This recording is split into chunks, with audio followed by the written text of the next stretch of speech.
Hello, नमस्कार मंडळी. मी शुभम उगले तुमचं मनापासून स्वागत करतो तुमच्या लाडक्या यूट्यूब चॅनलमध्ये. आज मी तुम्हाला एक इंटरेस्टिंग आणि एक खूप खतरनाक असं म्हणू शकतो आपण, कारण की त्यांनी जे कोरोनाचा जो काळ होता त्या काळामध्ये टाईम वेस्ट न करता आपण जेव्हा बघत होतो की सगळं बंद पडलं होतं आणि अचानक ज्यावेळेस सगळं बंद पडलं आहे पण त्यांचं डोकं चालायला लागलं त्यावेळी. तर आपल्या सोबत आहे आत्ता इंजिनियर सुयोग बुरटकर सर. दादा, तुमचं मनापासून स्वागत आहे आमच्या यूट्यूब चॅनलमध्ये. धन्यवाद शुभम. दादा, मी ज्यावेळेस तुझ्याबद्दल ऐकलं, आपले मनीष दादा जे आहे त्यांनी मला सांगितलं शुभम असं असं झालं आहे म्हणून, आणि त्यांना एक पुरस्कार पण मिळाला आहे. नंतर मला माहीत झालं झी पुरस्कार मिळाला आहे म्हणून, आणि मला भरपूर आनंद झाला आधी तर. धन्यवाद. आणि मला असं कधीच वाटत नव्हतं की एक दिवस असा येईल की मी तुझ्या समोर बसून आहे आणि आपण असं बोलणार. आणि दादा म्हणत होता की इंटरव्ह्यू घेतोस का. मी फार घाबरलो आधी, म्हटलं खरंच हो हो. मग मला कन्फर्म झालं नंबर घे आणि बोल दादाशी. मी तुला मग कॉंग्रॅच्युलेट केलं आणि आपलं बोलणं झालं, आणि त्यानंतर तू रेडी पण झाला आहे आणि खूप खूप आभार तुझं, तू इथं आला. दादा, ही सगळी सुरुवात कशी झाली आहे तुझी, म्हणजे ह्या गोष्टीसाठी, किंवा आपण एक इंजिनियर बनू शकतो? सर्वप्रथम थँक्यू शुभम, तू मला इथे इन्व्हाइट केलंस. हे माझ्यासाठी खरंच एक भाग्य आहे की मी तुझ्या यूट्यूब चॅनलवर आहे. आणि खरं सांगायचं झालं तर माझी जर्नी खूप आधी सुरू झाली होती. ते म्हणतात ना की बाळाचे पाय पाळण्यात दिसतात. माझा घरचा व्यवसाय आहे, माझे वडील मूर्तिकार आहेत. तर त्यांनी माझी सगळी जडणघडण केली. आणि पप्पांना छंद होता की ते इलेक्ट्रॉनिक्सच्या डिव्हाइसेसची नेहमी खेळायचे. ते नेहमी रेडिओ किंवा टेप रेकॉर्डर अशा सगळ्या गोष्टी सुधरवत राहायचे. आणि मला कुठेतरी तो छंद लागला. मी त्यांच्याकडे बघत बघत शिकलो की नाही, हे माझ्यामध्ये लवकर आत्मसात होत आहे. म्हणजे पप्पा मूर्तिकार आहेत, त्यांची इच्छा होती की मी मूर्तिकार व्हावं. पण आतून जे मला फील होत होतं ते होतं एक इलेक्ट्रॉनिक्स इंजिनियरचं. आणि तेच स्वप्न मी समोर बाळगून माझे समोरचं पाऊलवाट सुरू केली. त्यानंतर माझे बंधू पराग बुरडकर हे एक कम्प्युटर शिक्षक होते. त्यांनी मला सी प्रोग्रामिंग, C++ प्रोग्रामिंग म्हणजे कम्प्युटरच्या प्रोग्रामिंग फार सुरुवातीपासून शिकवल्या. म्हणजे 6व्या वर्गात असतानाच मी कम्प्युटरची प्रोग्रामिंग लँग्वेज शिकलो. आणि त्याचा फायदा मला फार समोरच्या काळात झाला. आणि जसं मी महाविद्यालय, त्याच्यानंतर समोर ज्या पद्धतीने माझी वाटचाल झाली, तिथे मला असं वाटतं की परागदादांचं जे योगदान आहे ते खूपच म्हणजे मौल्यवान आहे माझ्यासाठी. तर अशी माझी एक ओव्हरऑल छोटीशी जर्नी होती. पण इथे मी तुला सांगू इच्छितो शुभम की मी एक जेमतेम मार्क घेणारा, फार ॲव्हरेज स्टुडंट असणारा व्यक्ती होतो. म्हणजे क्लासमध्ये तू असं विचारलं की अरे सुयोग कसा व्यक्ती होता, तर तुला कोणी असं म्हणणार नाही की बाबा हा कुठल्या मेरिट लिस्टमध्ये आला किंवा फर्स्ट रँक आलं. असं कधीच माझ्यासोबत घडलं नाही. पण जेव्हा केव्हा शाळेमध्ये किंवा बाहेरच्या ॲक्टिव्हिटीजमध्ये कोणाला न्यायचं असेल किंवा लोकांना तिथे माझ्या शिक्षकांना किंवा प्राध्यापकांना वाटायचं की कोणाला न्यायला पाहिजे, तर सगळ्यात पहिले कॉल मला यायचा की जा सुयोगला बोलवून आण. आणि त्यानंतर मला असं वाटतं की जी प्रॅक्टिकल करण्याची जी जिज्ञासा असते, प्रॅक्टिकल करून दाखवण्याची जी क्षमता असते, ती हळूहळू तिथनं डेव्हलप होत गेली. आणि त्याचा या काळात आता तू बघतच आहे की तुझ्या समोर एक डिव्हाइस मी ठेवलेलं आहे. हे मला असं वाटतं की ते जे बेबी स्टेप्स आपण घेतले, माझ्या गुरुवर्यांनी माझ्यावरती जे कार्य केलं, माझ्या आईवडिलांनी जे माझ्यावरती कार्य केलं, हे आज तुमच्या सगळ्यांसमोर आहे. मला जसं माहीत झालं की ड्रॉपआउट इंजिनियर, व्हॉट इज दिस?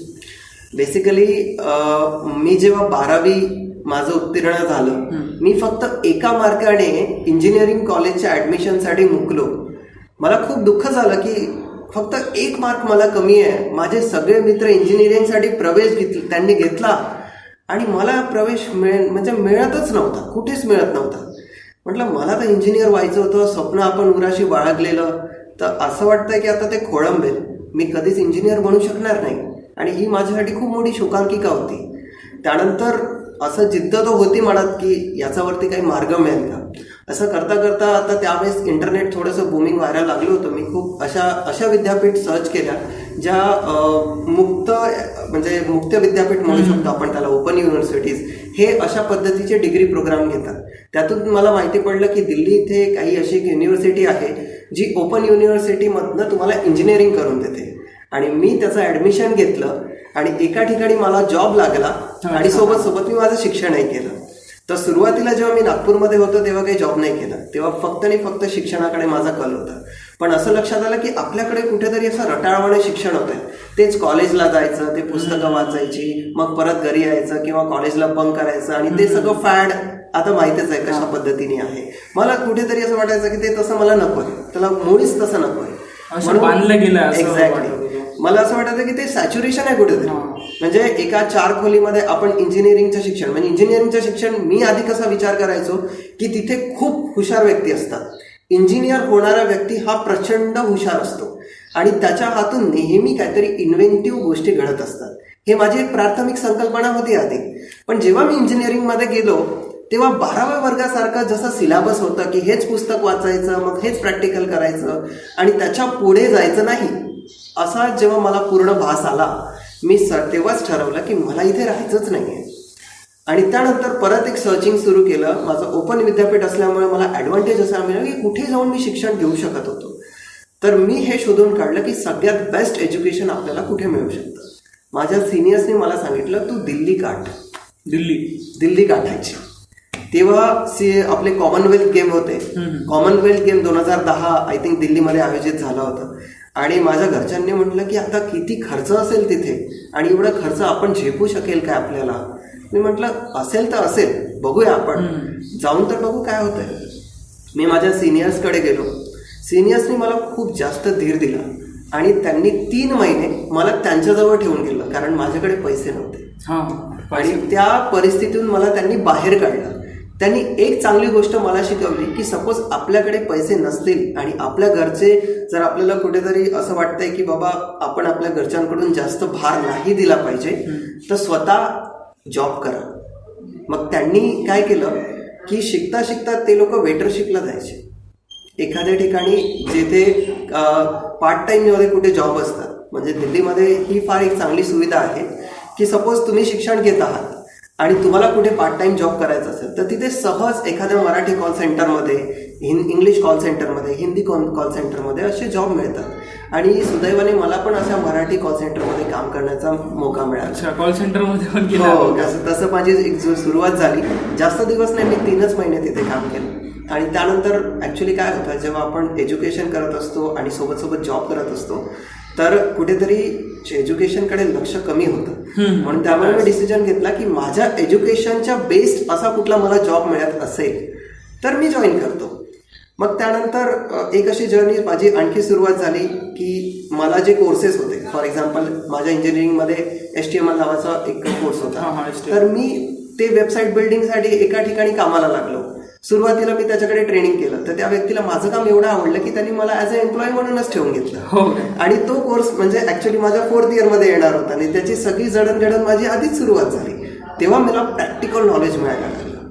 म्हणजे जी गोष्ट आपल्याला करायची आहे त्याची सुरुवात आपण आजच करतोय आणि ती इतक्या डीपली करतोय की उद्या आपण त्याच्यावरती माझं फ्युचर बघू शकतो. अशा पद्धतीने ती एक माझी ओव्हरऑल छोटीशी जर्नी होती. दादा, याच प्रकारे असं तुला वाटत नाही आहे का की जसं आपलं यवतमाळ आहे पूर्ण जिल्हा, त्यामध्ये आपला वनी सिटी आहे, तर ही छोटी नाही म्हणू शकत परंतु आहे, ठीक आहे. तर इथे आपण कार्यक्रम घ्यायचो आधी, विज्ञान प्रदर्शनी वगैरे होत होती आधी, तर आता ते कुठेतरी असं कमी झालं असं तुला वाटत नाही का? म्हणजे तितका याला स्कोप नाही. मी शुभम तुला सांगू इच्छितो की जेव्हा मी मराठी विज्ञान परिषद म्हणजे या शब्दांच्या खरंच कॉन्टॅक्टमध्ये आलो तेव्हा मला कळलं की मराठी विज्ञान परिषदेची ताकद किती आहे.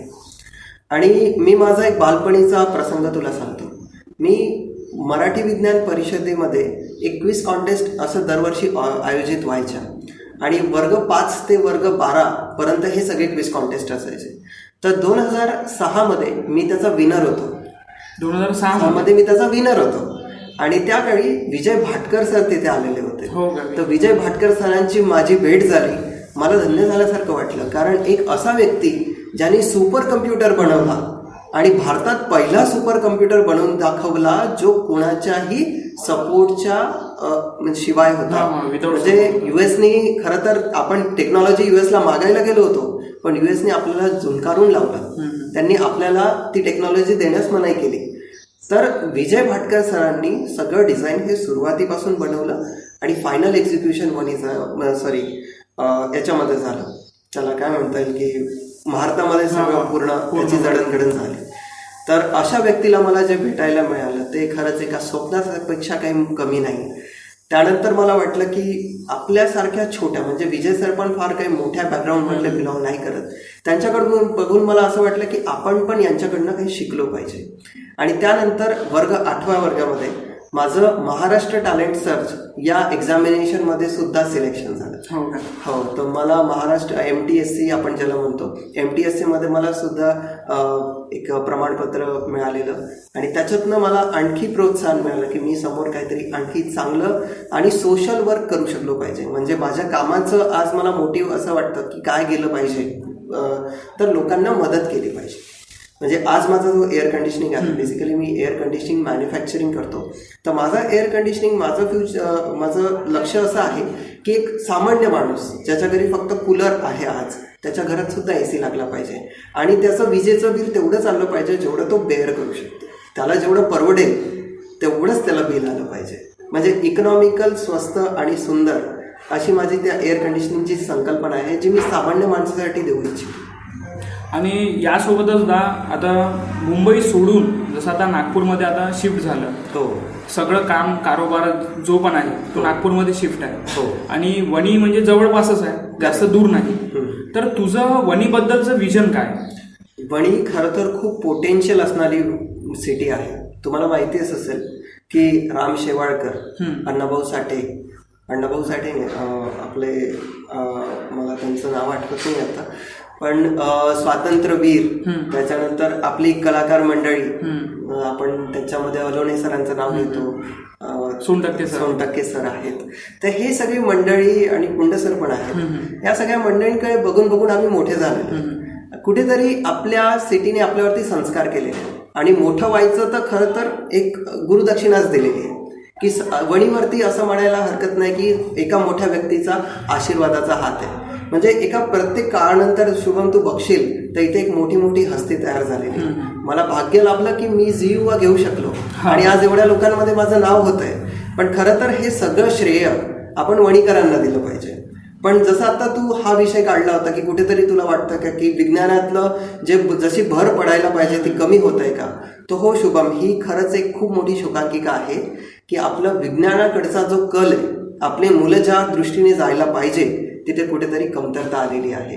विज्ञान प्रदर्शनीच्या पलीकडे जाऊन आपण मुलांना एक असा ट्रेनिंग प्रोग्राम डिझाईन केला पाहिजे ज्याच्यातून मुलं प्रॅक्टिकली शिकतील. म्हणजे फॉर एक्झाम्पल आपण कन्सिडर करू एखाद्या मुलाला बलून कसा हवेत उडतो हे जर एखादं शिकवायचं असेल तर त्याला पुस्तकात सांगू नका, त्याला त्याच्यासमोर एक तो बलून आणा, त्याच्यामध्ये हेलियम गॅस टाका, त्याच्या समोर टाका आणि तो उडताना त्याला दाखवा आणि त्याला समजावा की ग्रॅव्हिटी काय असते, फोर्स काय असतो, हवेत तो का बरं उडतो आणि हवेतल्या प्रेशरपेक्षा त्याचं प्रेशर कसं काय कमी झालेलं आहे, कशा कारणामुळे तो उडतोय. तर एखाद्या मुलामध्ये ती समजून घेण्याची क्षमता ही खूप जास्त असते. वयाच्या 3 वर्षापासून तर वयाच्या 12व्या वर्षापर्यंत मुलगा स्वतःचं माइंड डेव्हलप करत असतो आणि त्याची जे डेव्हलपमेंट रेट आहे ती त्याच्या होल लाईफमध्ये 80% असते. तर त्याचा कुठेतरी आपण फायदा घेत नाही. त्या मुलाला ते जे शिकवायचं आहे ते शिकवायसाठी आपण कुठेतरी कमी पडतो आणि म्हणून आपला मुलगा म्हणतो की यार हा काही करत नाही. कुठेतरी आपण आता जे अनएम्प्लॉयमेंटचा जो धोका वाढतोय कुठेतरी त्या मार्गाने सगळं चाललंय, राईट. तर तो पार्ट आला पाहिजे. वैज्ञानिक दृष्टिकोन बनला पाहिजे आणि तिथनं घडलं पाहिजे ते म्हणजे उद्योजक. म्हणजे मी आज एक वैज्ञानिक म्हणू शकत नाही, मी एक इंजिनियरच आहे. मी एक इंजिनियर झालो पण मी असा विचार नाही केला की माझी जी टेक्नॉलॉजी आहे ती टेक्नॉलॉजी मी फक्त कोणाला तरी विकून मोकळा होईल. त्या टेक्नॉलॉजीला मी स्वतः मॅन्युफॅक्चरिंग करतोय आणि आज स्वतःचं ब्रँड इस्टॅब्लिश करण्याचा प्रयत्न करतोय. आणि मला असं वाटतं की आज लोकांनी जो मला रिस्पॉन्स दिलेला आहे तो प्रचंड त्याला काय म्हणतात सपोर्टिव्ह आहे, राईट. तर त्यातनं मला फार लोकांकडून शिकायला मिळत आहे. आज लोकांनी त्या दिवशी माझा चैतन्य मंदिरामध्ये कार्यक्रम झाला, तो कार्यक्रम माझा नसून मला असं वाटलं की वणीकरांनी माझ्यासाठी काहीतरी गिफ्ट द्यावं अशा पद्धतीचा तो कार्यक्रम होता. लोकांनी फार सुंदर क्वेश्चन विचारले. माझ्या डिव्हाइस बद्दल लोकांना आधीच काही पूर्वकल्पना होती. त्या लोकांनी मला जे क्वेश्चन विचारली ते ऐकून मला असं वाटलं की यार, वणीमध्ये पोटेन्शियलची काही कमी नाही, फक्त एक चिंगारीची गरज आहे. आग भडकायला वेळ लागणार नाही. तुझं विजन काय आहे वणीबद्दलचं? म्हणजे जसं आता आपण ब्लॅक डायमंड सिटी आहे वणी, तर आपल्याला ती इलेक्ट्रॉनिक सिटी कन्वर्ट करायची आहे. त्या मागचं तुझं विजन काय आहे? वणीमध्ये सगळ्यात जास्त म्हणजे वणी जर कोणाकडे आपण नाव घेतलं, मी वणीचा आहे, तर सगळ्यात म्हणतात ब्लॅक डायमंड सिटीशी हा बिलॉंग करणारा माणूस आहे. पण ब्लॅक डायमंड सिटीच आहे का? वणीत तर हिरे आहेत. वणीत हिरे आहे ऍक्च्युली. तर वणीतल्या हिऱ्यांची एक अशी सिटी असली पाहिजे. फॉर एक्झाम्पल, माझं विजन काय आहे की आता जी भावी पिढी येणार आहे त्यांच्यासाठी वणी आपण ॲज अ इलेक्ट्रॉनिक सिटी म्हणून प्रेझेंट करावी. आता इलेक्ट्रॉनिक सिटी म्हणजे कशी? आपल्याला माहिती आहे, आपण दुकानामध्ये जातो, मच्छरची बॅट घेतो, टॉर्च घेतो, काही छोटे छोटे इलेक्ट्रॉनिकचे आयटम असतात जे साधे घरगुती आपण मॅन्युफॅक्चरिंग करू शकतो. म्हणजे पापड लोणच्याचे बिझनेस आपण आता कन्सिडर करू की पापड लोणच्याचा बिझनेस आपल्याला जेवढा सोपा वाटतो की घरी आणा, पापड करा आणि त्याच्यानंतर तो लोकल मार्केटमध्ये आपण सेल आउट करू शकतो. पण तसंच इलेक्ट्रॉनिक्समध्ये काही असे पार्ट्स आहेत जे आपण घरी मॅन्युफॅक्चरिंग करू शकतो. आता याला आपण चायना मॉडेल म्हणूया. अच्छा. घरगुती चायनामध्ये काय होतं की घरगुती काही ज्या महिला आहेत, छोटे छोटे मुलं आहेत, ते अशा व्यवसायामध्ये आहेत आणि तिथले ते जे सगळे वस्तू आहेत ते आपण दिवाळीमध्ये किंवा फेस्टिवलमध्ये किंवा कुठल्याही आपल्या बाजारपेठेमध्ये आपण ते परचेस करत असतो, ते सेल आउट करतात. एक्झॅक्टली. तर काय होतं, आपण इनडायरेक्टली आपण चायनाचा फायदा करून देतोय. आणि असं नाही आहे की ते मॉडेल आपण आपल्याकडे करू शकत नाही.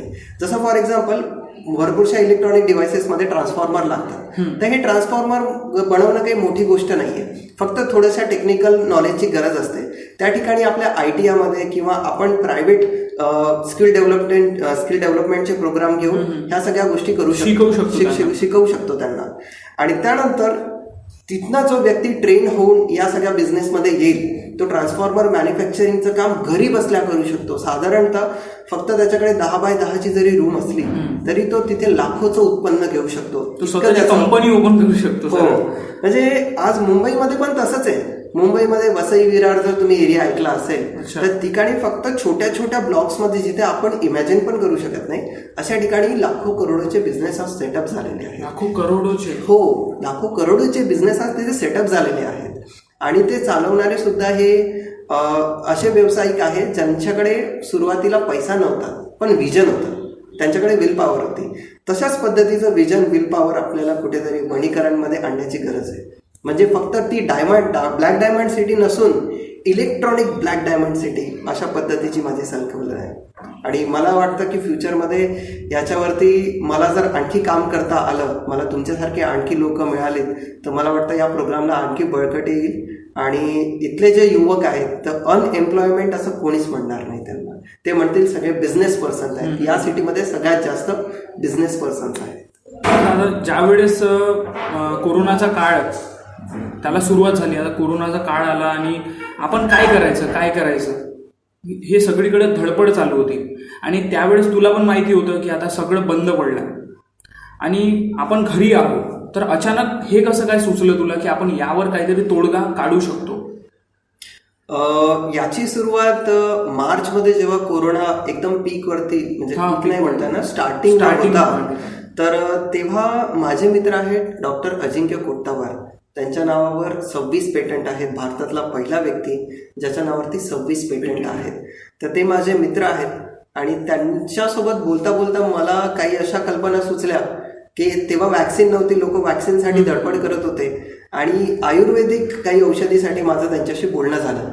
तेव्हा माझ्या लक्षात आलं की आता जे सॅनिटायझेशन प्रोसेस आहे, म्हणजे कोरोना व्हायरस जर आता तुम्ही बघितला तर आधी म्हणायचे की कोरोना व्हायरस हा हवेमध्ये पसरत नाही. त्यानंतर WHO ने ही खात्री करून घेतली की कोरोना व्हायरस हा हवेमध्ये पसरू शकतो. आणि त्याच्यानंतर ती जी शक्यता आहे ती याच्यामध्ये रूपांतर झाली, खऱ्यामध्ये रूपांतर झाले. आणि त्यानंतर आम्हाला वाटलं की आता जर कोरोना व्हायरस हवेमध्ये पसरायला लागला तर या रोगाचं महामारीमध्ये कन्वर्ट होणेच आहे. हे महामारीमध्ये कन्वर्ट होणार. तर हे कसं आपल्याला रोखता येईल, त्यासाठी आम्ही काही अशा टेक्नॉलॉजीज डेव्हलप करायचा प्रयत्न केला ज्या आपल्या मानवासाठी तर हार्मफुल नसते, पण ते व्हायरस आणि बॅक्टेरिया मारू शकते इफेक्टिव्ह. म्हणजे आता जे आपण केमिकल प्रोसेस वापरतोय, जसं हँड सॅनिटायझर वगैरे, त्याच्यानंतर आपण काय वापरतोय, मास्क तर आहेच, ते तर फक्त एक प्रोटेक्टिव्ह लेअर म्हणू शकतो आपण त्याला. त्या व्यतिरिक्त आपण जिथे आपण टनल्स बघितले, केमिकल टनल, त्याच्यामध्ये लोकांनी सॅनिटायझर त्यांच्या अंगावर फेकले आणि त्यांना यातनं काय आउटपुट मिळालं, ते ॲलर्जीज, स्किन डिसीज झाले. त्यानंतर आणखी एक टेक्नॉलॉजी आहे युव्ही लाईट. म्हणजे लोकांनी म्हटलं की आता कोरोना व्हायरस मारायचा असेल तर युव्ही लाईट वापरा. अक्षरशः लोकांनी तर हा पण ट्रायल घेऊन घेतला की त्यांनी लोकांच्या अंगावरती युव्ही लाईट मारायला सुरुवात केली. आणि तुला शुभ माहितीच असेल की युव्ही लाईट हा इतका घातक आहे की एखाद्या व्यक्तीच्या अंगावरती जर तुम्ही मारला आणि खूप वेळेपर्यंत त्याच्या समोर तुम्ही उभा राहिलात तर तुम्हाला कॅन्सर होण्याची कॅन्सर होईल. एक्झॅक्टली. जास्तीत जास्त आपण युव्ही लाईट यूज करणार कॅन्सर होईल. हो, युव्ही रेज हे आपल्या बॉडीसाठी फार घातक असतात. तर युव्ही रेजचा या कार्यक्रमाच्या माध्यमातून मी मेसेज देऊ इच्छितो की युव्ही रेज शक्यतोवर तुम्ही टाळावं, कारण तुम्ही कॅन्सरला आहारी जात आहात या सगळ्या गोष्टींच्या. कोरोना जाईल पण कॅन्सर येईल. हो, कोरोना तर जाईल पण तुमच्या भाग्याला कॅन्सर येण्याची शक्यता आहे. तर कुठेतरी ह्या गोष्टी आमच्या मनामध्ये होत्या की हा पण डिसएडव्हान्टेज आपल्याला नकोय. आणि ही सॅनिटायझेशन प्रोसेस जी आहे ती आपण वापरतोय, कुठलं केमिकल सॅनिटायझेशन, हे कुठेतरी फार लिमिटेड आहे. म्हणजे एकदा मारलं आणि आपण शांत झालो, एवढंच आहे. तर आम्हाला जी टेक्नॉलॉजी आम्ही ज्याच्यावरती फोकस करत होतो ते होतं हवेतून.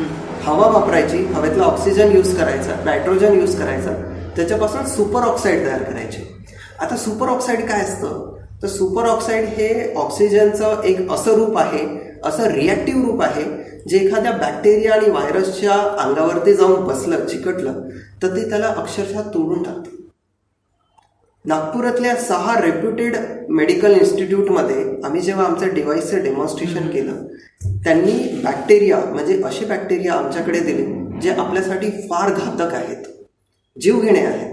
त्या बॅक्टेरियावरती आम्ही या डिव्हाइससोबत टेस्टिंग केलं आणि तुला आश्चर्य वाटेल की 6ही इन्स्टिट्यूटने आम्हाला आमच्या डिव्हाइसबद्दल सगळ्यात पॉझिटिव्ह रिस्पॉन्स दिले. त्यांच्याकडे युव्ही लाईटसुद्धा टेस्टिंगला आलेले होते, युव्ही लाईट सुद्धा होते तिथं, त्यांच्याकडे केमिकल सॅनिटायझर पण आलेले होते. पण त्यांनी म्हटलं आत्तापर्यंतचं सगळ्यात सेफेस्ट डिव्हाइस म्हटलं कुठे जर तुम्ही म्हणाल तर हे डिव्हाइस आहे. पण शोकांतिका अशी आहे की या डिव्हाइसला आम्ही कुठेही वरच्या लेवलवरती, जसं ICMR आहे, आयुष मंत्रालय, या सगळ्यांना आम्ही रिपोर्ट्स पाठवले, पण त्यांनी कुठेतरी याचा दखल घेण्यास मागे पडले. भारत सरकार कुठेतरी या डिव्हाइससाठी दखल घेण्यामध्ये मागे पडली. कारण काय असू शकतं, असं काय वाटतं? याच्या मागचे कारण मी ठोस असं सांगू शकत नाही काय असू शकतं, कारण आम्ही DRDO, भारतीय डिफेन्स ऑर्गनायझेशन, यांना पण ते डिव्हाइस जेव्हा पाठवलं त्यांनी त्यांच्या पद्धतीने ते टेस्टिंग केलं आणि त्यांनी आम्हाला पण पॉझिटिव्ह रिस्पॉन्स दिला. पण कुठेतरी त्यांची जी टेक्नॉलॉजी आहे ते आम्हाला कमी पडताना वाटली. कुठेतरी आम्ही एक्सपेक्ट करत होतो की DRDOकडून हे का टेस्टिंगचं प्रोसिजर होऊ शकतं, पण त्यांनी एका पॉईंटला आम्हाला रिप्लाय दिला की सर, आमच्याकडे ही टेक्नॉलॉजी टेस्टिंग करायसाठी टेस्टिंग प्लॅटफॉर्मच अवेलेबल नाही. त्यांच्या जवळ अवेलेबल नाही, त्यांच्याकडे ती अवेलेबलच नव्हती. तर अशा वेळी आम्ही जेव्हा याला आणखी टेस्टिंगसाठी प्लॅटफॉर्म सर्च करत होतो, आम्हाला लोकांनी फक्त एकच कंट्रीचं नाव सांगितलं, ते म्हटलं इटली. तुम्ही इटलीमध्ये जा आणि प्रोडक्टचं टेस्टिंग करा. इटलीमध्ये जाण्याचाच खर्च 30 लाख किंवा त्याच्यापेक्षा वरती होता आणि पूर्ण सर्टिफिकेशन करायला, सर्टिफिकेशन आणि बाकीच्या गोष्टी करायला 3.5 करोडचा खर्च लागतो. 3.5 करोड. तर मला वाटतं की आपल्याकडे पोटेन्शियल आहे, आपल्याकडे खूप चांगले इन्व्हेंटर्स आहेत, पण त्याला सपोर्ट करायला, एखाद्या टेक्नॉलॉजीला सपोर्ट करायला ज्या पद्धतीचं ऑडियन्स लागतं ते दुर्दैवाने आपल्याकडे नाही. आणि या कार्यक्रमाच्या माध्यमातून मी आव्हान करेल की विज्ञानप्रेमी लोकांनी पुढे यावं आणि त्यांनी आमच्यासारख्या लोकांना, ज्यांना या सगळ्या गोष्टींची गरज आहे, त्यांना सहकार्य करावं. तर मला असं वाटतं की हा कार्यक्रमामध्ये हा डिव्हाइस इथे प्रेझेंट करता येणार हेच खरी तर खूप मोठी अचिव्हमेंट आहे. तर मला असं वाटतं की मी याचा एक प्रात्यक्षिक जर तुला देऊ शकलो हो तर फार सुंदर होईल. नक्की. त्याच्या आधी मला एक छोटासा क्वेश्चन विचारायचा आहे तुला. आपण मागं बोललो होतो, मी जेव्हा तुला भेटलो त्यावेळेस तू एका हॉस्पिटलमध्ये होता. हो बरोबर. हो त्यामध्ये आपला डिव्हाइस लागलेला होता. हो बरोबर. हो 1 महिना तू हॉस्पिटलला होता, बरोबर ना? बरोबर. ते एकदम असं नाही वाटलं तुला की आपला जीव जाऊ शकतो यामधून, आपण डिव्हाइस टेस्ट करतो आपलं? नक्कीच. शुभम, तुला सांगायचं झालं तर या डिव्हाइसचं जेव्हा आम्ही टेस्टिंगसाठी इकडे तिकडे दरदर भटकत होतो तेव्हा आम्हाला फक्त नागपुरातली एकुलती एक लाभ मिळाली होती, ध्रुव पॅथॉलॉजी. ध्रुव पॅथॉलॉजीमध्ये तेव्हा फक्त कोरोना पेशंट टेस्टिंगसाठी यायचे आणि तिथे सोशल डिस्टन्सचा फज्जाच उडालेला होता. अक्षरशः कोरोना पेशंट्स आणि नॉन कोरोना पेशंट्स हे सगळे एकत्र जमा कसे होतात, जत्रा कशी भरते, तशा पद्धतीने सगळं टेस्टिंग चाललेलं होतं. ते बघून तर मला आश्चर्यच वाटलं. तशा सगळ्या ॲटमॉस्फिअरमध्ये आम्ही आमच्या डिव्हाइसला तिथे न्यायचो. त्या एखाद्या पॉझिटिव्ह असणाऱ्या पेशंटचा स्वॅब काढायचो आणि त्या लॅबमध्ये आमचं टेस्टिंग व्हायचं. म्हणजे 1 महिना आम्ही कोरोना पेशंट्समध्ये राहिलो, त्यांच्यासोबत काम केलं, त्यांच्यासोबत सगळ्या ॲक्टिव्हिटीज केल्या, पण त्या 1 महिन्यामध्ये एकदा सुद्धा मला कोरोनाची एकही लागण झालेली नाही. त्याचं महत्त्वाचं कारण म्हणजे की हे डिव्हाइस आमच्यासोबत होतं. ते डिव्हाइस आम्ही त्या इन्स्टिट्यूटमधून आल्यानंतर घरात जायच्या अगोदर आम्ही पूर्ण आमच्या बॉडीवरती ते स्प्रे करायचो आणि ते स्प्रे झाल्यानंतरच आम्ही प्रवेश आतमध्ये घ्यायचो. त्याच्याशिवाय घरी आतमध्ये जायचंच नाही हे आम्ही ठरवून टाकलं. इतका ट्रस्ट होता तुला, म्हणजे मला कोरोना होणार नाही, बिलकुल नाही. कोरोना होणार नाही म्हणण्यापेक्षा मला माझ्या डिव्हाइसवरती ट्रस्ट होता की तो कोरोना माझ्यामध्ये असेलही ना तर तो नष्ट करूनच मला आतमध्ये घेणार. तर दादा आपण आता टेस्टिंग करूया याची. बिलकुल. तर आता आपण बघणार आहोत, दादा आपल्याला याचं एक सॅम्पल प्रेझेंट करणार आहे आपल्यासमोर आणि आपल्याला दाखवणार आहे की ही मशीन काम कशी करते. आता आपण बघतच आहोत, हा डिव्हाइस आतमध्ये आहे या बॉक्सच्या आणि हा काचेचा बॉक्स आहे. तुम्हाला दिसत असेल इथं पूर्ण स्मोक आहे. आता हा आम्ही याची सुरुवात करतोय. दादा हे थोडं प्लग इन करायला.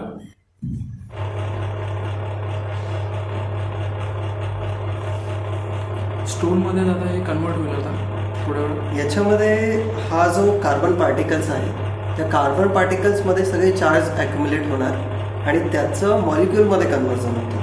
मोस्ट प्रॉबेबली त्याच्यामध्ये जे इलेक्ट्रोड लागले आहेत हे लिक्विड फॉर्ममध्ये त्या सगळ्या हवेला कन्वर्ट करून घेतात. लिक्विड फॉर्ममध्ये. एक्झॅक्टली. आणि त्यानंतर काही याचे मॉलिक्युल्स बनतात, हेवी मॉलिक्युल्स, जेणेकरून ते हवेत उडू शकत नाही. अशा पद्धतीने ते सगळा जो कार्बन इथे जमा झालेला होता तो सगळा तुला आता ॲब्झॉर्ब झालेला दिसेल. काही मिनिटांच्या अगोदरच ही सगळी प्रोसेस कंप्लीट होते. हा जवळपास 47 लिटरचा एक बॉक्स आहे आणि या 47 लिटर बॉक्समध्ये कमीत कमी आपण असं म्हणू शकतो की लाखो करोडो कार्बन पार्टिकल्स अवेलेबल आहेत. लाखो करोडो. हो. कारण हे जर आपल्या आतमध्ये गेले तर सगळ्यात जास्त श्वसनाचे रोग, अस्थमा, ब्रॉन्चायटिस, न्यूमोनिया अशासारखे घातक रोग तुम्हाला होऊ शकतात. आपण बघू शकतो इथे बऱ्यापैकी स्मोक आता कव्हर झालेला आहे आणि अबो सेकंड मध्येच झालेलं आहे. वणीसारख्या सिटीमध्ये आपण माहितीच आहे आपल्याला कोल माइन्स असल्यामुळे प्रदूषणाचा फार मोठा धोका आहे आणि घरी आपण त्याचा उपाय म्हणून हा डिव्हाइस वापरू शकतो. आणि झालं पण थोडंसं बाकी आहे फक्त. हो दादा अशीच आणखी डिव्हाइसेस आहेत तर ते कम्पॅरेटिव्ह बाकी अदर डिव्हाइसेस हा किती फास्टर आहे? हा आत्ता मार्केटमधल्या कुठल्याही टेक्नॉलॉजीपेक्षा 38 to 40% फास्टर रेटने काम करतो. आम्ही जगातल्या मोठमोठ्या ब्रँडसोबत आमच्या डिव्हाइसचं कॉम्पिटिशन केलेलं आहे आणि त्याच्यामध्ये आम्ही 40%पेक्षाही जास्त आहेत. पण आम्ही ॲज अ सेफ साईड म्हणून 40% सांगतोय की त्यांच्यापेक्षा 40% आम्ही सुपेरियर आहोत आणि आम्ही प्राऊडली हे सगळं सांगतोय. जगातल्या मोठ्या मोठ्या ब्रँड्समध्ये आपला ब्रँड कुठेतरी आज इस्टॅब्लिश होण्याच्या तयारीत आहे आणि मला असं वाटतं की हा डिव्हाइस वणीकरांना सगळ्यात जास्त बेनिफिट देऊन जाऊ शकतो आणि अफोर्डेबल पण आहे. बिलकुल अफोर्डेबल आहे. हा तुमच्या म्हणजे तुम्ही आज असं कन्सिडर केलं की तुम्ही ह्याला घरी इन्स्टॉल कराल तर तुम्हाला रोज 5 रुपयापेक्षाही कमी किमतीत डेली बेसिसवरती ह्या डिव्हाइसला यूज करता येणार.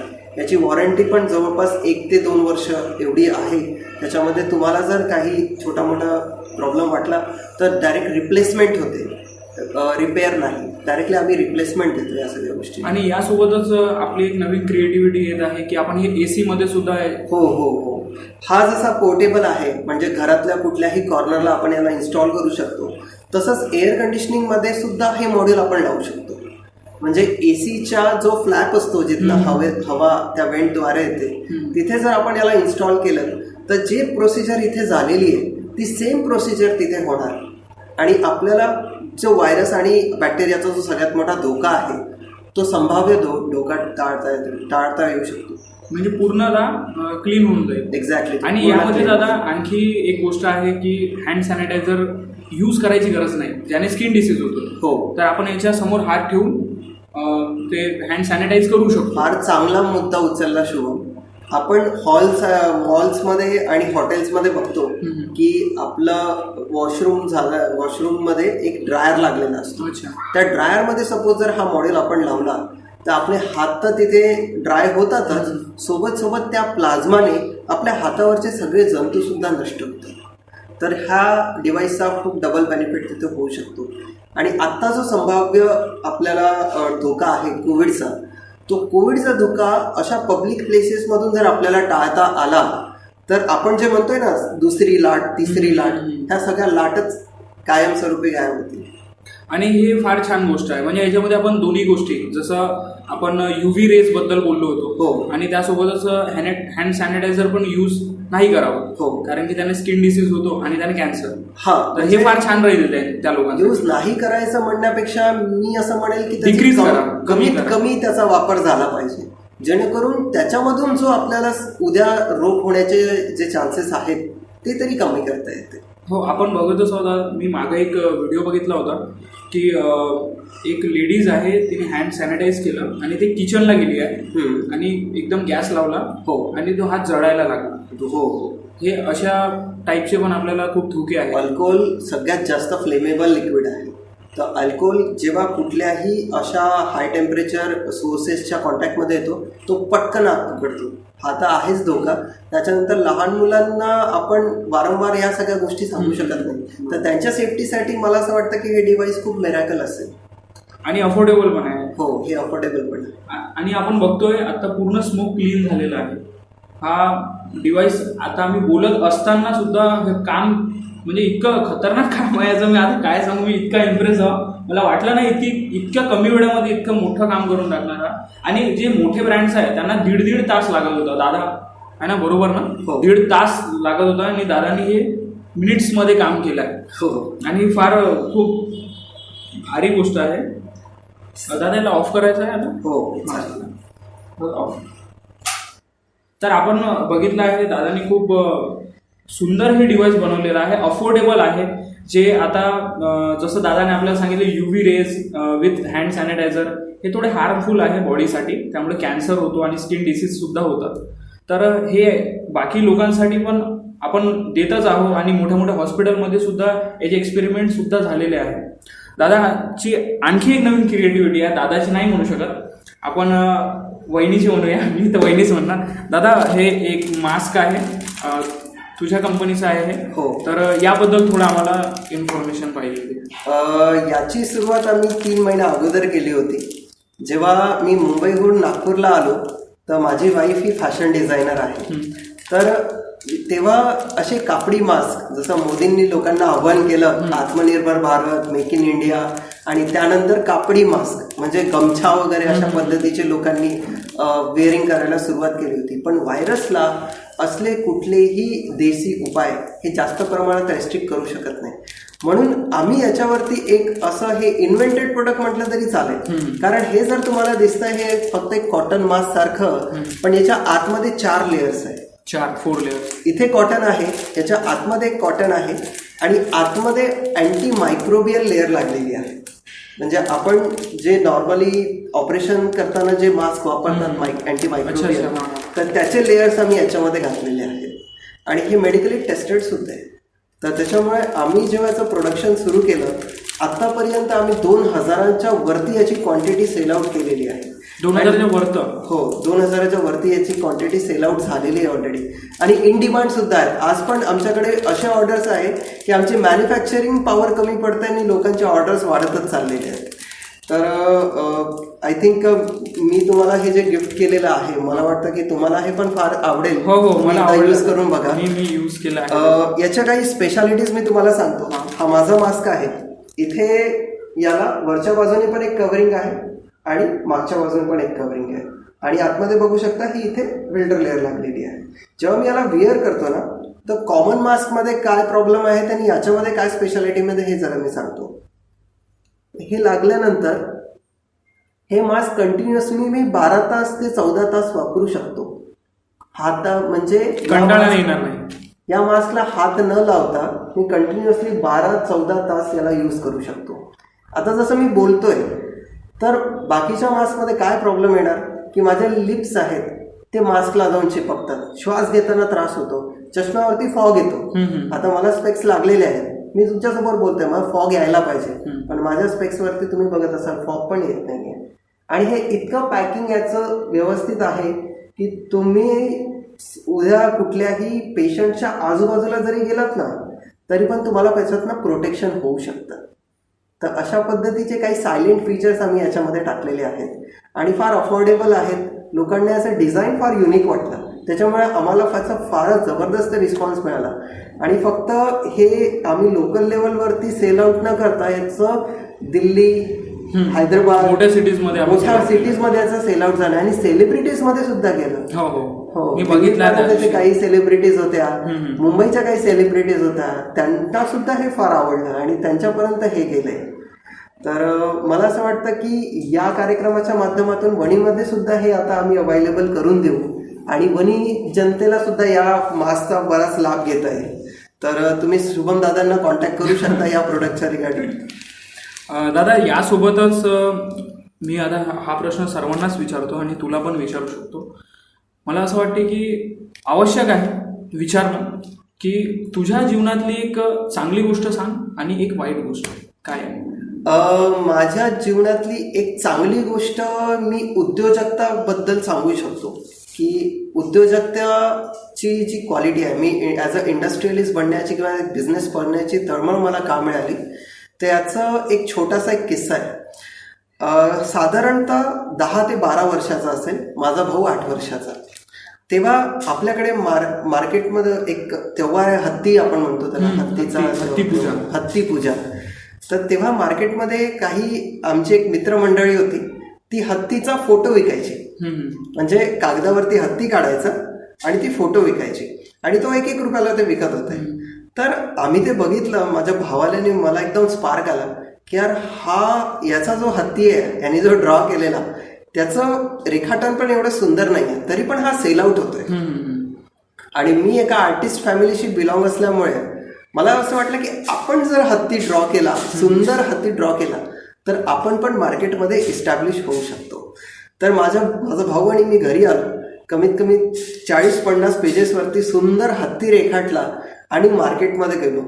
तर मार्केटमध्ये जे कोणी हे सगळ्या हत्ती किंवा ह्या सगळ्या गोष्टी छायाचित्र घेऊन बसलेले होते, तर त्यांचा सगळा खप बाजूला राहिला आणि सगळ्यांनी आम्हाला ती मागायला सुरुवात केली. तर आयुष्यातली पहिली कमाई, आयुष्यातलं त्याला आपण म्हणू की एक उद्योजक करण्याची जी प्रेरणा आम्हाला तिथनं मिळाली. आता ते पैसे जे मिळाले, आम्ही घरी आलो, आनंदी होतो. वडिलांनी बघितलं, आईने बघितलं की मुलांनी काहीतरी केलंय, कारण तोपर्यंत माहितीच नव्हतं घरी की हे लोक नेमकं काय करत आहेत. घरी आले, आई वडिलांनी विचारलं, म्हणे कुठे होता तेवढा वेळ, काय केलंस तुम्ही, किती शोधत होता आम्ही तुम्हाला. तर आम्ही सांगितलं की आम्ही अशा पद्धतीने त्या हत्ती रेखाटला, 40-50 पेजेसवरती हत्ती आम्ही मार्केटमध्ये नेले, आम्ही त्याचं सेल आउट केलं. तर वडिलांना आणि आईंना इतका आनंद झाला, असं वाटलं की आपल्या मुलांचं किती कौतुक करावं आणि किती नाही. कारण एवढ्या लहान वयामध्ये एक उद्योजकताबद्दल तळमळ आणि आत्मीयता निर्माण होणे हे खरं तर परिवारातले संस्कार आहे. आणि तिथून मला असं वाटतं की आज मला जे मी एवढ्या सगळ्या गोष्टी करू शकत आहे, याच्या मागे कुठे ना कुठे त्या एका मोमेंटचा खूप मोठा हात आहे. ती गोष्ट मला आज खूप मोठी प्रेरणा देते. आणि सगळ्यात त्याला म्हणता येईल की दुःख देणारी गोष्ट अशी की विज्ञानाकडे जसं आपल्याला बघायला पाहिजे, ज्या दृष्टिकोनातून बघायला पाहिजे, तिथे कुठेतरी आपण कमी पडतो. आज आपल्या गावात एखादा सिने कलाकार आला, आज आपल्या गावात एखादा राजनीतिक व्यक्ती आला, आपण त्याच्या मागे मागे धावतो, आपण त्याला वाहवाही करतो, बरोबर आहे, त्याला आपण प्रोत्साहन देतो. पण एखादा वैज्ञानिक आला तर आपण वैज्ञानिकाला मूर्खातच काढतो. ते बरोबर आहे तुझं. तर मला असं वाटतं की हा दृष्टिकोन बदला. आज जगातले हे जे मोठे मोठे देश आहेत, अमेरिका, जपान, कोरिया, चायना, ह्या देशांमध्ये वैज्ञानिकांना एनकरेज केलं जातं, सपोर्ट केला जातो, त्या लोकांना तेवढं उत्तेजन मिळालं जातं. तर हे कुठेतरी आपल्याकडे कमी आहे. ह्या गोष्टीला कुठेतरी आपल्याला बदलावं लागेल. संभाव्य त्या गोष्टी आपल्याला कराव्या लागतील. फक्त संशोधनच करणं महत्त्वाचं नाही आहे, त्या संशोधनाला आता मार्केटमध्ये प्रोडक्टमध्ये कन्वर्ट करणं पण तेवढंच गरजेचं आहे. जसं हे प्रोडक्ट आम्ही इन्व्हेंट केलं, पण फक्त इन्व्हेंटच नाही केलं तर आज आम्ही भरपूर लोकांना ते सेल आउट सुद्धा केलं. म्हणजे मी फक्त एक इन्व्हेंटर तर आहेच, मी एक इंजिनियर तर आहेच, त्यासोबत मी एक बिझनेस पर्सन पण आहे. काय होतं नॉर्मली मार्केटमध्ये की आपण इन्व्हेंट करतो, ती टेक्नॉलॉजी आपण लोकांना विकतो, आपण त्याचा पुरेपूर फायदा घेऊ शकत नाही. तो इन्व्हेंटर त्याचे 10चे 100 करून त्याच्यावरती करोडपती होण्याचा प्रयत्न करतो. ती गोष्ट कुठेतरी आपल्याला आत्मसात करावी लागेल. आणि इथे कुठेतरी आपल्याला वैज्ञानिक दृष्टिकोन, आपली भावी पिढी ह्या लोकांना समजावून द्यावं लागेल की विज्ञान हे किती महत्त्वाचं आहे आणि उद्योजकता पण किती महत्त्वाची आहे. उद्योग नसेल तर बेरोजगारी येणार, बेरोजगारी वाढणार, तुम्हाला खाण्यापिण्याचे प्रॉब्लेम्स होतील, बरोबर आहे. मग कुठेतरी हे प्रॉब्लेम संभाव्य टाळायसाठी उद्योजकतेचा विकास करा. गावातल्या कृषीवरती आधारित बिझनेस चालू करा. तुमच्या शेतामध्ये होऊ शकतं की इथे आपण साधारणतः म्हणतो की ऊस पिकत नाही, ऊस पिकवून सुद्धा खूप चांगले उत्पन्न घेऊ शकतात. चंदनाची लागवड करता येते. हळदीतला कर्क्युमिन दुबईला पाठवता येतं. दुबईला? हो. आमचे मित्र आहेत ते हळदीची शेती करतात, ते दुबईला पाठवता येतं. करोडोची त्याच्यातनं इन्कम होते. अश्वगंधा, त्याच्यानंतर ॲलोवेरा किंवा असे काही प्रोडक्ट्स आहेत, मेडिकल प्रोडक्ट्स आहेत, ते मेडिकल प्रोडक्ट अब्रॉडमध्ये पाठवता येतात. तर ह्या सगळ्या गोष्टी ज्या आहेत ह्या कुठेतरी आपल्याला बदलाव्या लागेल. दृष्टिकोन वैज्ञानिक ठेवावा लागेल.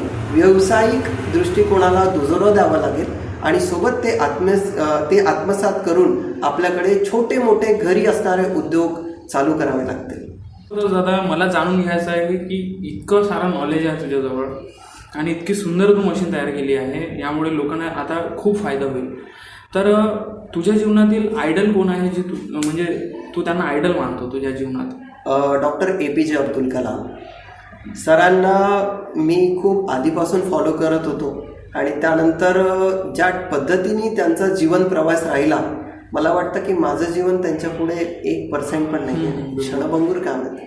तर अशा व्यक्तीकडे बघून जेव्हा आपण कुठलंही काम करतो तेव्हा त्याचे फेल्युअर होण्याचे चान्सेस जास्त असतात आणि त्या फेल्युअर्समधून शिकण्यानंतर ते सगळ्या संभाव्य गोष्टी टाळल्यानंतर जे आपल्याला सक्सेस मिळतं ते खरं तर आपलं एक त्याला काय म्हणतो की आउटपुट आहे आणि लोकांसाठी एकदम त्याला काय म्हणता येईल की प्रोडक्टिव्ह गोष्ट तयार होऊ शकते.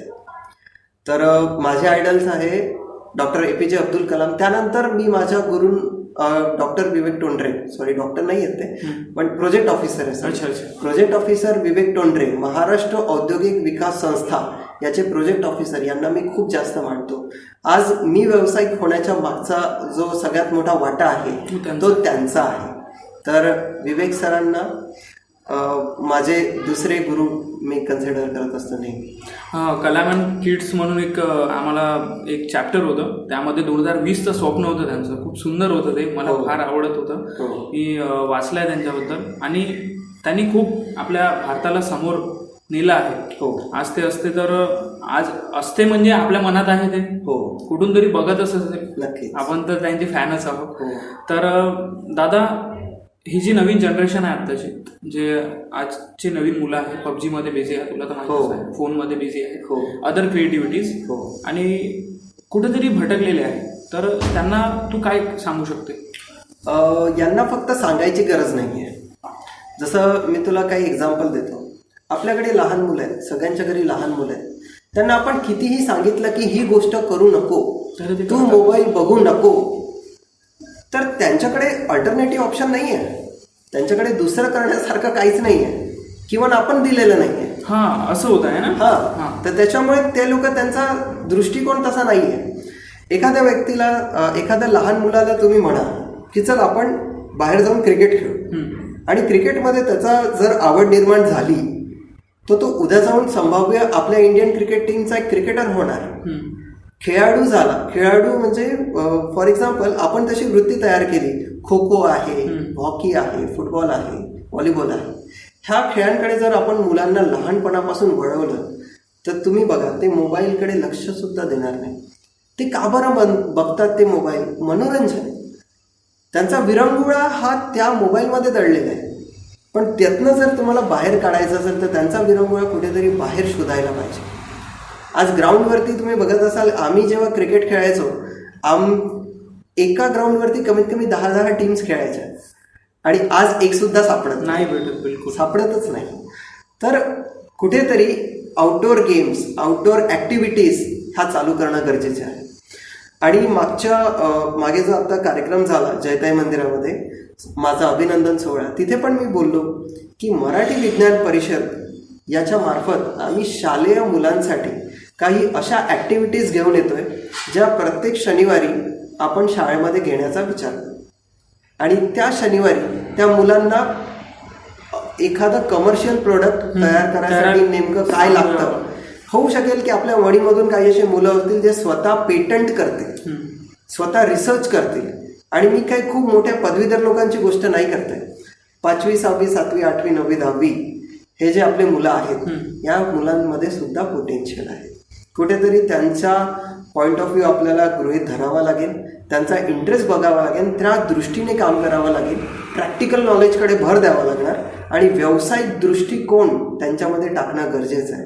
जेणेकरून इथे ते उद्योग, म्हणजे इथला जो भावी तो विद्यार्थी आहे तो उद्योग वणीमध्येच टाकणार, असा कॉन्फिडन्स आपल्याला त्यांना द्यायचा. म्हणजे यामध्ये आपली पण चुकी आहे, पॅरेंट्स. खूप आपली चुकी आहे. आपण मुलांना फक्त मार्क्स आणि त्याच्या रिझल्टवरती जज करतो. माझ्या मुलाला फक्त 50% मिळाले, 40 मिळाले. आणि हे कंडिशन माझ्यासोबत पण होती ना, की मी जेव्हा शालेय सत्रांमध्ये असताना मला कधीच 70-75 टक्के मार्कवारी कधीच मिळाली नाही. मी 60% विद्यार्थी, म्हणजे ॲव्हरेज स्टुडंट. 60% खूप झालं माझ्यासाठी. 60-65 एवढ्याच रेंजमध्ये मी राहिलो आहे. मी या सगळ्या गोष्टी का बरं करू शकलो माहिती आहे? की एखाद्या पुस्तकातला एखादा चॅप्टर आणि एखाद्या चॅप्टरमधलं एखादं टॉपिक एवढंच मला आवडायचं. अख्खं पुस्तक मला कधीच आवडलेलं नाही आहे. अख्खं सिलेबस मला कधी आवडलेलं नाही आहे. एक स्पेसिफिक गोष्ट, एकच स्पेसिफिक गोष्ट. म्हणजे आज आपण पेल्टियर इफेक्ट म्हणतो. पेल्टियर इफेक्टमध्ये काय होतं? पहिला पृष्ठभाग हा गरम होतो आणि दुसरा पृष्ठभाग हा थंडा होतो, आणि त्याच्यातल्या डिफरन्समुळे आपल्याला विद्युत निर्माण करता येते. तर हे पेल्टियर इफेक्ट, सीबॅक इफेक्ट मी त्या पुस्तकात शिकलो, आणि मला त्याच्यामध्ये जिज्ञासा आली की नाही, याला शोधायला पाहिजे, हे काय आहे. तर असे स्पेसिफिक टॉपिक मला स्टडी करायला आवडायचे. पूर्ण पुस्तकांमध्ये आता तुम्ही कन्सिडर कराल की पूर्ण सत्रामध्ये आपण जेव्हा रिझल्ट काढतो, कसं काढतो? 7ही विषयांची टक्केवारी. मला इतिहास, भूगोल, मराठी, इंग्लिश या सगळ्या गोष्टींमध्ये सगळ्यात कमी मार्क्स, 50च्या खाली. सायन्स आणि मॅथ्समध्ये सगळे 80च्या वरती. अशा पद्धतीने माझं सगळं एज्युकेशन झालंय. 12th तर इवन दो की फिजिक्सचे काही 2-3 सब्जेक्ट त्याच्यामध्ये खूप चांगले मार्क्स, आणि रेस्ट ऑफ द सब्जेक्ट्समध्ये सगळे कमी मार्क. तर असं घडत गेलं ते. तर दादा, वणीकर जनतेसाठी एक छोटासा संदेश. वणीकर जनतेंना मी एवढंच म्हणू शकतो की तुमच्याकडे खूप मोठं पोटेन्शियल आहे, आणि वणीकर जनता ही फक्त कोळशाच्या खाडीत नाही राहत, तर त्या हिऱ्यांमध्ये राहते. ते हिरे सदैव चकाकत राहतात. मला असं वाटतं की वणीमधनं असे आणखी हिरे समोर यावेत जे झी युवा सन्मान किंवा त्याच्याही वरती नॅशनल अवॉर्ड्सपर्यंत त्यांनी झेप घ्यावी, असे गरुड पंख आपल्याला वणीतल्या लोकांना द्यायचे आहेत. तर थँक्यू सो मच. आणि शुभम तुम्हाला या तुझ्या कार्यक्रमामध्ये इन्व्हाइट केलंस त्याच्यासाठी मी तुझा खूप मोठा आभारी आहे. तर आपण आता जाणून घेतलं आहे सुयोग दादाच्या जीवनाविषयी. फार सुंदर त्यांनी आपल्याला एक मार्गदर्शन केलेलं आहे. नवीन मुलं आहे त्यांच्याबद्दल सुद्धा सांगितलेलं आहे, त्यांच्या डिव्हाइसबद्दल, त्यांची नवीन क्रिएटिव्हिटी आणि त्यांचं विजन काय आहे वणीबद्दलचं. आपण एक वणीला एक चांगलं टेक्नॉलॉजी क्षेत्र कसं निर्माण करू शकतो, कशा पद्धतीने आपण प्रॅक्टिकल केलं पाहिजे कोण्या गोष्टीचं, आणि आपण आपल्या एमकडे कसं फोकस ठेवलं पाहिजे. आणि हा व्हिडिओ जर तुम्हाला आवडला असेल तर नक्की व्हिडिओला लाईक करा, शेअर करा, जास्तीत जास्त लोकांपर्यंत पोहोचवा आणि माझं चॅनल सबस्क्राईब करणं विसरू नका. तर धन्यवाद.